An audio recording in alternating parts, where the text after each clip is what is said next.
200 millions d'euros, c'est la somme que le parc Astérix prévoit d'investir d'ici 2028. Je vous donne toutes les nouveautés dans cette vidéo, mais juste après l'intro.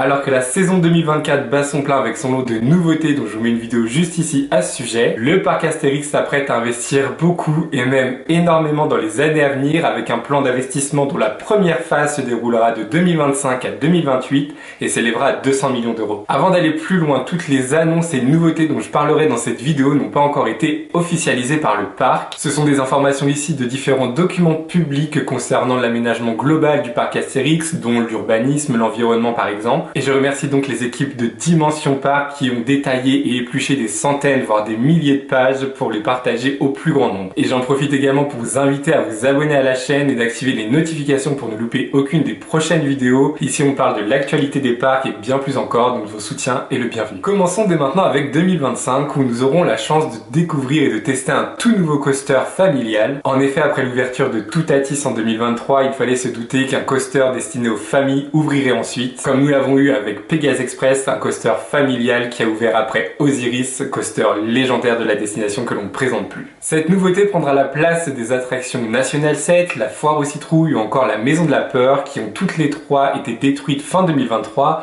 afin de pouvoir commencer les travaux qui sont actuellement en cours. D'ailleurs, la destination a partagé un concept art sur les palissades qui délimitent les travaux actuels et qui nous donne un peu plus d'informations quant à ce nouveau coaster. Il s'agirait donc d'un spinning coaster, c'est-à-dire d'une montagne russe où les wagons tournent sur eux-mêmes. Cette nouvelle attraction viendra agrandir la zone gauloise qui s'arrêtera désormais au niveau de l'attraction Attention Menhir, le cinéma 4D qui recevra d'ailleurs normalement une toute nouvelle file d'attente afin d'améliorer l'expérience visiteur. Par la même occasion, la zone égyptienne s'agrandira un peu plus en englobant désormais l'oxygénarium, les chaises volantes et sûrement le restaurant du cirque. Quelques indices nous laissent imaginer cela, les barrières de la file d'attente de l'oxygénarium sont désormais les mêmes que dans la zone égyptienne et un concept art des chaises volantes a été partagé il y a quelques mois par Pure Break avec un décor de la zone égyptienne. Enfin, pour cette année 2025, une grande zone de restauration de 300 places devrait exister entre la zone gauloise et la zone égyptienne. Et concernant la partie hôtelière, la zone d'accès au parc depuis les hôtels devrait être complètement réimaginée afin d'améliorer l'expérience des visiteurs. En 2026, la majeure partie des activités se concentreront du côté de la zone grecque. En effet, cette zone devrait s'agrandir un peu plus du côté du lac, de la zone de pique-nique et de jet d'eau qui est selon moi un peu mise à l'abandon depuis ces dernières années. Et vous allez pouvoir y trouver deux nouvelles attractions pour enfants. La première serait une attraction de type Windstar Z. Je ne saurais vous l'expliquer, donc une image vaut 1000 mots et donc voici une illustration. Et la deuxième attraction serait des mini tours de chute comme on peut le retrouver à Nigloland par exemple. Une véritable aire de jeu d'eau prendra place avec de nombreux décors dans la zone, ce qui nous fait penser un peu à la zone d'Exotic Island qui a ouvert ces dernières années à Walibi-Ronald. Et enfin, un grand restaurant service à table de 400 places sera créé dans la zone afin qu'elle dispose d'un véritable point de restauration. Ce restaurant proposera des terrasses, un espace bar ainsi qu'un étage et vient répondre à un véritable besoin, celui d'augmenter la capacité d'accueil dans les points de restauration du parc qui, il y a encore 2-3 ans, était une véritable problématique. Du côté du lac, des gradins devraient être construits afin d'assurer des spectacles nocturnes et concernant l'événement saisonnier Peur sur le parc, une nouvelle maison hantée devrait être construite dans cette zone comme nous l'avons eu avec le tombeau des dieux en 2023 et l'agrandissement de la zone égyptienne. Très peu d'informations à ce sujet, mais l'actuel parking de bus pourrait être également utilisé lors de l'événement Peur sur le parc. On pourrait retrouver une scène, deux maisons hantées, des points de restauration et de vente. Donc tout ça me fait beaucoup penser à l'événement Traumatica qui existe à Europa Park. Donc à voir dans l'avenir ce que ça peut donner. Et du côté des hôtels, en fin d'année 2026, un tout nouvel hôtel de 300 chambres devrait ouvrir. Il sera sur le thème de l'Odyssée d'Astérix. Il y aura différents quartiers tels que le Jardin Perse ou encore l'Oasis Centrale. Il sera accompagné de 2 restaurants, 2 bars dont un en rooftop, ainsi que d'un espace spa et d'un pôle séminaire. Très sincèrement, je ne pense pas qu'un nouvel hôtel ouvre en fin d'année 2026, mais plutôt en début de saison 2027, mais seul l'avenir nous le dira.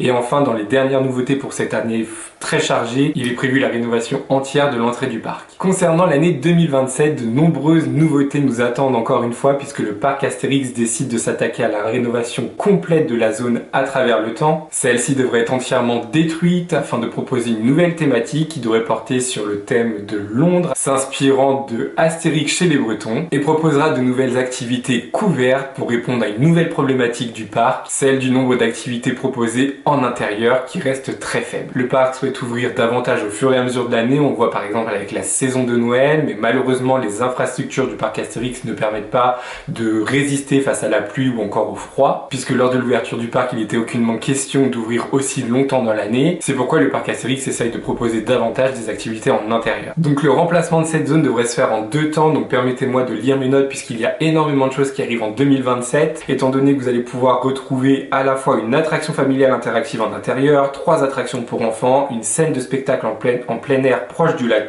un grand restaurant de 600 places, 2 sandwicheries ainsi que 7 autres points de restauration, mais également un pub et 3 boutiques. Bref, c'est de la folie. Vous comprenez maintenant l'ampleur des travaux et du nombre de nouveautés qui nous attendent, surtout pour 2027. Et bien dites-vous que ce n'est pas tout, étant donné que 2 nouvelles maisons hantées devraient être construites pour pallier à la fermeture des 4 existantes actuellement, que ce soit la colère d'Anubis, les catacombes, Mission perdue ou encore la maison de la peur. Également, une grande salle de 1600 m² devrait être construite afin d'accueillir entre autres des événements saisonniers tels que Peur sur le parc pour découvrir peut-être de nouvelles sensations, ou encore pour la période de Noël avec actuellement la zone de patinoire et de luge. Et ensuite pour 2028, la suite et la fin de cette refonte complète de la zone à travers le temps devrait être terminée avec l'ouverture d'un tout nouveau coaster qui devrait être un coaster familial en intérieur, et d'après les équipes de Dimension Park qui ont vraiment détaillé tous les documents, le coaster devrait être assez similaire à Uncharted qui est à Port Aventura. Ce n'est pas tout puisqu'une grande salle de spectacle d'une capacité de 1000 places devrait ouvrir afin de remplacer la scène où est joué actuellement l'iconique spectacle Main basse sur la Joconde. Du côté des hôtels maintenant, l'hôtel Les Trois Hiboux devrait recevoir de nouvelles chambres, tout ça bien sûr afin d'augmenter sa capacité, et un restaurant expérientiel de 350 places devrait ouvrir dans ce qu'appelle le parc un pôle d'attractivité dans la zone hôtelière. Et donc tout cela permettra d'accueillir au mieux les visiteurs séjournant en hôtel en leur proposant un restaurant ainsi qu'une boutique. Mais ce n'est pas tout puisqu'entre 2025 et 2027, le parc compte entreprendre des travaux d'amélioration de ses parkings afin d'accueillir de plus en plus de visiteurs. Il est prévu un péage comme on peut l'avoir à Disneyland Paris pour payer son parking, qui est d'ailleurs actuellement au tarif de 20 €. Une gare routière sera également construite pour, je l'espère, rendre le parc beaucoup plus accessible en transport en commun, que ce soit depuis l'aéroport Charles de Gaulle ou encore des villes aux alentours. Et enfin, des ombrières photovoltaïques devraient être installées dans le cadre d'une loi très spéciale. Encore une fois, permettez-moi de lire mes notes, mais c'est dans le cadre de la loi d'accélération pour les énergies renouvelables qui oblige l'installation de panneaux photovoltaïques sur au moins 50% de la superficie des parkings extérieurs de plus de 1500 m²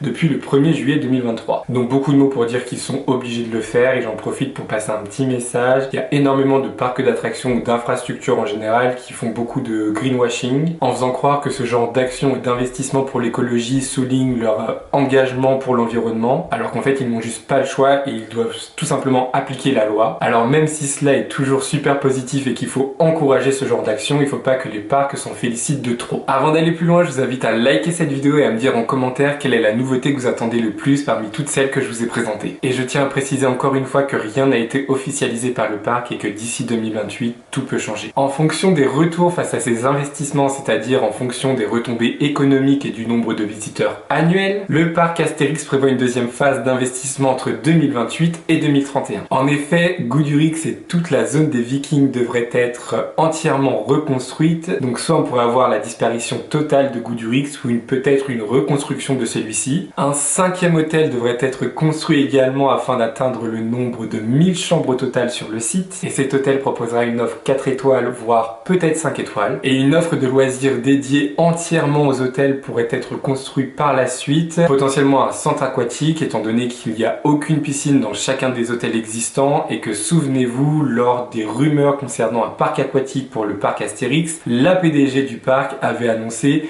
plutôt se concentrer sur une offre aquatique pour les hôtels au lieu d'un véritable parc aquatique. Et enfin, une nouvelle zone thématique située derrière le Grand Splash entre le Festival Toutatis et la zone d'entrée pourrait être construite sur un thème qui est pour le moment inconnu. Si les nouveautés entre 2025 et 2028 ne sont toujours pas officialisées et donc peuvent changer, vous vous doutez bien que les nouveautés entre 2028 et 2031 ne le sont encore moins. Donc vraiment, je vous donne ces genres d'informations étant donné que c'est prévu plus ou moins par le parc et ils espèrent pouvoir arriver à ça. Mais en en aucun cas c'est acté, officialisé et ça se passera pour de vrai. Donc gardez bien ça en tête en regardant toute la vidéo. C'est la fin de la vidéo, j'espère qu'elle vous aura plu. Je vous donne rendez-vous dimanche prochain à 16 h pour une toute nouvelle vidéo. D'ici là, portez-vous bien, bisous, bye.